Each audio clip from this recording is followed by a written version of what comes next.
So hello everyone, आज का जो हमारा टॉपिक है वो है रेस्पिरेशन। रेस्पिरेशन पिछले हमने जो वीडियो में कवर किया था वो था न्यूट्रिशन। न्यूट्रिशन के बाद हमारा जो नेक्स्ट टॉपिक है वो है रेस्पिरेशन। तो आज हम डिस्कस करेंगे रेस्पिरेशन के बारे में। तो सबसे पहले बात तो यही आती है कि ये रेस्पिरेशन होता क्या है, इसके अंदर टाइप्स क्या क्या होते हैं और ये होता कैसे है, ये सारी चीजें हमें इस वीडियो के अंदर पता करेंगे। तो सबसे पहले मैं बात करता हूं कि रेस्पिरेशन क्या है। तो इट इज अ प्रोसेस, ये एक ऐसा प्रोसेस है जिसमें जो हम खाना खाते हैं उससे हमें एनर्जी मिले। इसमें क्या है, ये एक ऐसा प्रोसेस है जिसमें हम खाना खाते हैं और हमें उससे क्या मिलती है, एनर्जी मिलती है। ठीक है, उसको हम क्या बोलते हैं, रेस्पिरेशन बोलते हैं। बेसिकली ऑक्सीडेशन, हम अपने शरीर में जो है ऑक्सीजन लेंगे, खाना हमारे शरीर के अंदर मौजूद है, ठीक है, ग्लूकोज ब्रेक डाउन करके हमें क्या प्रोवाइड करेगा, एनर्जी प्रोवाइड करेगा। इसको हम क्या बोलते हैं, इसको हम बोलते हैं रेस्पिरेशन। हमारे पास दो चीजें हैं, मैं दोनों के अंदर आपको डिफरेंस पहले बता देता हूं, ब्रीथिंग और रेस्पिरेशन। सबसे पहले मैं बात करता हूं ब्रीथिंग क्या है। ब्रीथिंग होता है बेटा सांस अंदर लेना, ठीक है, intake of oxygen. Extra cellular process है, स्पेशलाइज्ड ऑर्गन हमें दे रखी है भगवान ने, ठीक है, सांस लेने के लिए। तीसरी चीज, इसमें एनर्जी कंज्यूम होती है, रिलीज नहीं होती। और दूसरा, बेसिकली ऑर्गन्स प्रोवाइड है, तो ये एक मैकेनिकल प्रोसेस है जो हमारे शरीर की मशीनरी काम कर रही है। रेस्पिरेशन की बात करूं तो इसमें हमने जो खाना खाया उससे हमें एनर्जी मिलती है और बेसिकली रेस्पिरेशन में एनर्जी जो है हमारे पास रिलीज होती है, उसमें कंज्यूम हो रही है, इसमें क्या हो रहा है, रिलीज हो रही है। ये हमारे शरीर के हर सेल में होगा। Respiration occurs in every part of the cell। कोई एक पर्टिकुलर जो हमारे पास ऑर्गन प्रोवाइड नहीं करी गई है इसके लिए। तीसरी चीज हमारे पास जो है कि it is a biological process, ये एक हमारे शरीर के अंदर बायोलॉजिकल प्रोसेस हो रहा है। तो ये हमारे पास डिफरेंस है ब्रीथिंग में और रेस्पिरेशन। चलो रेस्पिरेशन हमने देख लिया, भाई हमें खाने से एनर्जी मिल रही है, तो हमारे पास ये कितनी तरह से होता है पहले वो देखिए। हमारे पास ये दो तरह से होता है, एरोबिक रेस्पिरेशन और एनारोबिक रेस्पिरेशन। बेसिकली ध्यान दीजिए बेटा, यहाँ पे यहाँ डायग्राम में आपको क्या बताया गया है कि आपके पास क्या है, ग्लूकोज है, जिससे कि ग्लूकोज का फॉर्मूला लिखा है यहाँ पे। क्या फॉर्मूला होता है ग्लूकोज का, C6H12O6। तो सबसे पहले हमारा जो ग्लूकोज है ये ब्रेक डाउन करेगा। ग्लूकोज हमारा क्या करेगा, ब्रेक डाउन करेगा। कहां पर करेगा, साइटोप्लाज्म में करेगा। कहां करेगा, साइटोप्लाज्म में करेगा। हमें पता हमारे सारे शरीर में सेल ही सेल है भाई, तो सेल के अंदर साइटोप्लाज्म है, वहां पे हमारा ग्लूकोज ब्रेक डाउन करेगा और ये क्या बनाएगा, ये बनाएगा पायरुवेट। क्या बनाएगा, ये पायरुवेट बनाएगा, जिसके अंदर 3 कार्बन मॉलिक्यूल है। कितने कार्बन मॉलिक्यूल है, 3 कार्बन मॉलिक्यूल है। अब यहां से हमारे पास 3 केसेस निकलते हैं। कितने केसेस निकलते हैं, 3 केसेस हमारे पास निकलते हैं। सबसे फर्स्ट केस की मैं बात करता हूं, तो ये होता है एब्सेंस ऑफ ऑक्सीजन। यहाँ पे ऑक्सीजन है ही नहीं भाई, यहाँ पे ऑक्सीजन है ही नहीं। और ये होता किसमें, यीस्ट में होता है। यीस्ट जैसे ऑर्गेनिजम्स में ये पाया जाता है। और यहाँ पे जो पायरुवेट है ये कन्वर्ट किस में होएगा, ये इथेनॉल में कन्वर्ट होगा, कार्बन डाइऑक्साइड में कन्वर्ट होएगा, प्लस एनर्जी। और एनर्जी भी बहुत कम मात्रा में, ज्यादा मात्रा में एनर्जी नहीं।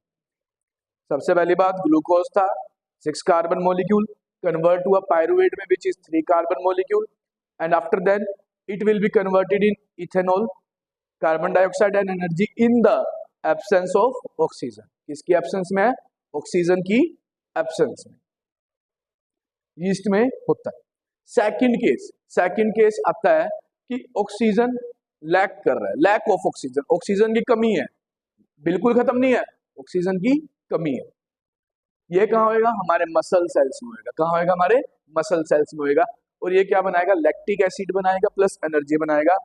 गेम्स खेलते हुए, क्रिकेट वगैरह खेलते हुए प्लेयर्स को क्रैम्प्स आ जाते हैं। वो क्रैम्प्स इसकी वजह से आते हैं क्योंकि ज्यादा भागने वगैरह की वजह से वहां पर जो है ऑक्सीजन की मात्रा कम हो जाती है किसी मसल्स में, और वहां लैक्टिक एसिड प्रोड्यूस होता है जो कि क्रैम्प्स आ जाते हैं।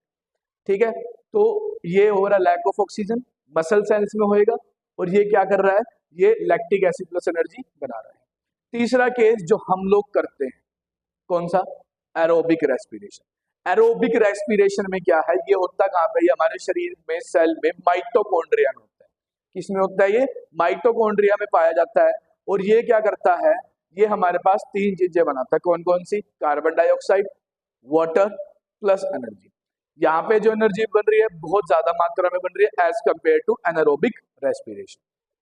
तो ये हमारे पास तीन मैंने आपको जो है बताए हैं कि हमारे पास एक एनारोबिक है, उसके बाद लैक ऑफ ऑक्सीजन, और एक है एरोबिक जिसमें ऑक्सीजन भरपूर मात्रा में मौजूद है, एनर्जी भी ज्यादा प्रोड्यूस होगी। अब ये जो हमारे पास एनर्जी शरीर में बनती है उसको हम एकदम यूटिलाइज नहीं कर सकते, तो वो पहले हमारे शरीर में आते हैं किसकी फॉर्म में, एटीपी की फॉर्म में। हमारे शरीर में एडीपी पहले से मौजूद है, एडिनोसाइन डाइफॉस्फेट। उसके अंदर हमारे पास एक और फॉस्फेट ऐड हो जाता है, तो ये क्या बन जाता है, एडिनोसाइन ट्राइफॉस्फेट, ये हमारा बन जाता है, जिसका हम अपने शरीर में जो एनर्जी है उसका वेरियस पार्ट्स में यूज करते हैं। ठीक है, तो basically ATP is known as energy currency of cell, mitochondria में स्टोर होता था, ये अपने पावर हाउस ऑफ सेल बोल जाना जाता है, 9th क्लास में हमारे पास ये हम पढ़ते हैं। उसके बाद चलो ये तीन चीजें तो हमारे पास से हो गई हैं, क्लियर हो गई है। ब्रीथिंग रेट की बात करता हूँ। ब्रीथिंग जैसे मैंने बताया कि कुछ ऑर्गेनिजम्स हैं जिनमें ब्रीथिंग रेट बहुत फास्ट होता है। फॉर एग्जाम्पल मैं बात करता हूँ एक्वेटिक एनिमल्स की। एक्वेटिक एनिमल्स की जो ब्रीथिंग रेट है बहुत फास्ट होती है, क्यों, क्योंकि जो ऑक्सीजन है वो कम होती है वाटर के अंदर as compare to air. Air के कंपैरिजन में वाटर के अंदर वो क्या होती है, बहुत ज्यादा कम होती है।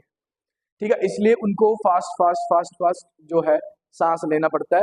ऑब्वियसली बात है, सांस लेने के लिए देखो हम लोग है, हमारे पास नोज है, ठीक है, माउथ है, माउथ मुंह से भी सांस लेते हैं।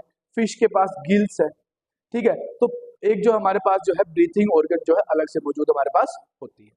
तो ब्रीथिंग की बात आई है तो मैं सबसे पहले बात करूँ ह्यूमंस की, कि ह्यूमंस के अंदर जो ब्रीथिंग का जो प्रोसेस है ये हमारा किस तरीके से चलता है। तो हम डायग्राम को वन बाय वन समझेंगे इसमें डायग्राम की हेल्प से। तो सबसे पहले हमारे पास आता है नोज, नेसल कैविटी, नाक से हम सांस लेते हैं। तो नाक से जब हम सांस लेते हैं हमारे नाक के अंदर सीलिया और म्यूकस दोनों प्रेजेंट है, ठीक है। जो हम सांस अंदर ले रहे हैं वो वार्म एयर अंदर जाएगी, जितना भी डस्ट पार्टिकल्स है जो नोज में फाइन हेयर्स हमारे पास मौजूद है वो उसको ट्रैप कर लेंगे। बेसिकली फिल्ट्रेशन का काम हमारे पास करते हैं, ठीक है। करने के बाद जो हमारे पास सांस अंदर जाएगी, ठीक है, फिर ये हमारे पास सांस अंदर जाती है किसके पास, फार्निक्स में। किसके पास जाती है, फार्निक्स में हमारी ये जाती है। फार्निक्स एक कॉमन रास्ता है सांस का भी और खाने का भी। खाना और सांस दोनों इकट्ठे यहाँ से निकलता है, ठीक है। आगे जाके वो दो हिस्सों में बट जाता है।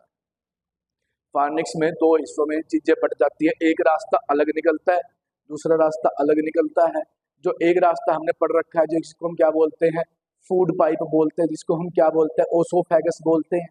दूसरा है विंड पाइप है। दूसरा कौन सा रास्ता है, विंड पाइप है, जिसको हम ट्रैकिया बोलते हैं, जिसको हम क्या बोलते हैं, ट्रैकिया बोलते हैं।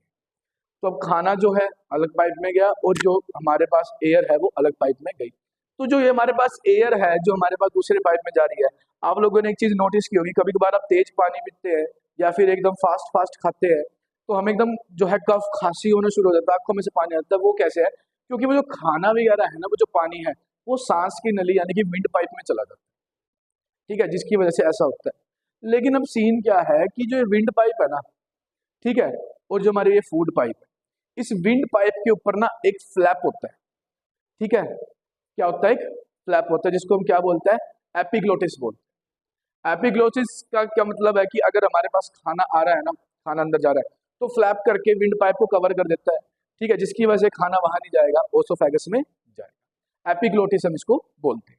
उसके बाद ट्रैकिया की बात करते हैं हम, ठीक है। यहाँ पे आपको डायमेंशन मैंने बता रखी है कि कितने लंबे होते हैं। डायमीटर इसका 1.5 to 2 सेंटीमीटर के अप्रोक्स हमारे पास होता है, ठीक है। ट्रैकिया से अभी थोरक कैविटी में जाके यहाँ पे क्या निकलते हैं, स्मॉल स्मॉल ब्रांचेस निकलते हैं, जिसको हम क्या बोलते हैं, ब्रांचियोल्स बोलते हैं, जिसको हम क्या बोलते हैं, ब्रांचियोल्स बोलते हैं। ये ब्रांचियोल्स क्या करती है, ये जाएगी लंग्स तक। कहाँ तक जाएंगी, लंग्स तक जाएंगी, और वहां पे जाके ब्रांचियोल्स भी डिवाइड हो जाएंगी। पहले हमारे पास क्या था, ट्रैकिया से ब्रोंची निकली, ट्रैकिया से हमारे पास, सॉरी मैं ब्रोंचियल्स बोल गया, ट्रैकिया से हमारे पास ब्रोंची निकली। ब्रोंची निकलने के बाद वो आगे जाके फिर जो है ब्रोंचियोल्स में और आगे डिवाइड हो जाती है, रीडिवाइड हो जाती है आगे, ठीक है, जिसको हम क्या बोलते हैं, ब्रोंचियोल्स बोलते हैं। और ये सारी जाके एक चीज में इकट्ठी होती है जिसको हम क्या बोलते हैं, एल्वियोली बोलते हैं, क्या बोलते हैं? एल्वियोली इसको बोलते हैं। एल्वियोली क्या है? बेसिकली एक ये स्ट्रक्चर है, ठीक है। और हाँ, एक चीज मैं और मेंशन करना चाहूंगा कि हमारे पास जो ट्रैकिया था ना, इसमें एक सी शेप्ड कार्टिलेजियस हमारे पास मौजूद होता है। सी शेप्ड कार्टिलेजियस, रीजन क्या है, क्यों होता है ये? क्योंकि अगर हमारे पास फॉर एग्जांपल थोरैक कैविटी में जो है एयर कम है, तो ये जो हमारे पास है कोलैप्स ना कर, इसकी वॉल्स कोलैप्स ना कर जाए, इसलिए वहां पे सी शेप में कार्टिलेज हमारा मौजूद होता है, ताकि वहां पे कोलैप्स ना हो। तो इसके बाद नेक्स्ट हमारे पास जो आगे आता है वो आता है एल्वियोली। एल्वियोली में अब क्या है? ये एक स्ट्रक्चर है, ठीक है, लंग्स के अंदर मौजूद है, यहाँ पे ब्लड कैपिलरीज निकल रही है। अब एल्वियोली का काम क्या है? जो सबसे मेन काम है वो इसी का है। वो कैसे? फॉर एग्जाम्पल हमारा ब्लड क्या करता है? शरीर के हर एक टिश्यू से, हर एक जगह से जो है ब्लड इकट्ठा कर, ब्लड जो है कार्बन डाइऑक्साइड इकट्ठा करके लेके आता है, जो रेस्पिरेशन के दौरान हमारे शरीर में बना है। वो सारा का सारा CO2 वाला ब्लड आके एल्वियोली में छोड़ देता है, सारा ब्लड छोड़ एल्वियोली में छोड़ दिया। अब जब हम बाहर सांस निकालेंगे तो वो सारा का सारा CO2 जो है हमारे सांस के साथ बाहर आ जाए। उसी दौरान हमने सांस लिया, तो सांस लिया तो ऑक्सीजन अंदर गया, तो जैसे ही हमारा ऑक्सीजन अंदर जाएगा, तो ऑक्सीजन अंदर जाएगा एल्वियोली में जाएगा, तो ब्लड क्या करेगा? एल्वियोली से सारा ऑक्सीजन उठाएगा और उसको हर टिश्यू में फैला देगा। हमारे पूरे शरीर के अंदर जो है वो जो है ब्लड ऑक्सीजन वाला ट्रांसपोर्ट हो जाए। तो उसके बाद क्या है? ये प्रोसेस कॉन्टिन्यूसली चलता रहता है, बेसिकली रिदमिकली कॉन्टिन्यूस प्रोसेस है ये, ठीक है, ये हमारा चलता ही चलता रहेगा। अब यूं भी कहते हैं कि सर ऐसा है कि भाई कोई बंदा सांस रोक ले तो तब भी जिंदा रहता है, तो क्यों? बिकॉज हमारे पास जो लंग्स है ना, उसके अंदर हमेशा कुछ ना कुछ अमाउंट में ऑक्सीजन मौजूद रहती है। It always have residual amount of oxygen present in, हमेशा ऑक्सीजन प्रेजेंट रहती है। तो ऐसा नहीं होगा भाई सांस रोक लेते हैं तो इंसान मर जाएगा, क्योंकि लंग्स में ऑक्सीजन मौजूद रहती है। इसके बाद नेक्स्ट जो हमारे पास आता है, मैंने बताया सांस अंदर लेना, सांस बाहर निकालना, दो डिफरेंस है, इनहेलेशन और एक्सहेलेशन। इनहेलेशन क्या होता है? इनहेलेशन होता है सांस अंदर लेना, basically intake of oxygen. Intake of oxygen, जब हम सांस अंदर की तरफ लेते हैं तो क्या क्या चीजें होगी? एक तो हमारा जो चेस्ट कैविटी का साइज है वो इंक्रीज हो जाएगा, क्योंकि उसके अंदर हवा बढ़ेगी। जो हमारे इंटरकोस्टल मसल है, जो रिब्स है, वो ऊपर की तरफ आएंगे और बाहर की तरफ आएंगे, ठीक है। जबकि अगर मैं बात करूं एक्सहेलेशन की, तो सांस बाहर निकाल रहे हैं तो CO2 जो है टेकन आउट हो रहा है, बाहर उसको निकाला जा रहा है, चेस्ट कैविटी का साइज नॉर्मल हो जाता है, रिब्स अपनी असली पोजीशन पे वापस आ जाते हैं, ठीक है, इंटरकोस्टल मसल भी हमारे रिलैक्स हो जाते हैं। तो ये हमारे पास कुछ डिफरेंस थे इनहेलेशन के अंदर और एक्सहेलेशन के अंदर। तो बेसिकली जो रेस्पिरेशन है वो हमारा कॉन्टिन्यूस चलता रहेगा, क्योंकि हमारे शरीर को एनर्जी चाहिए ही चाहिए और ये कभी भी खत्म नहीं। तो रेस्पिरेशन हमारा कभी बंद नहीं होएगा। तो ये सारा आपके पास जो है रेस्पिरेशन इस पार्ट में आपके पास अवेलेबल है, ठीक है। किसी बच्चे को फिर भी कोई डाउट हो, कोई क्वेरी हो, पूछ सकता है, ठीक है। जो बच्चे मेरे पास ऑफलाइन पढ़ रहे हैं आके, वो फेस टू फेस डाउट ले सकते हैं। जो बच्चे ऑनलाइन देख रहे हैं वो कमेंट सेक्शन में मेरे पास जो कमेंट ड्रॉप कर सकते हैं, मैं उनकी प्रॉब्लम सॉल्व करूँ। Thank you so much.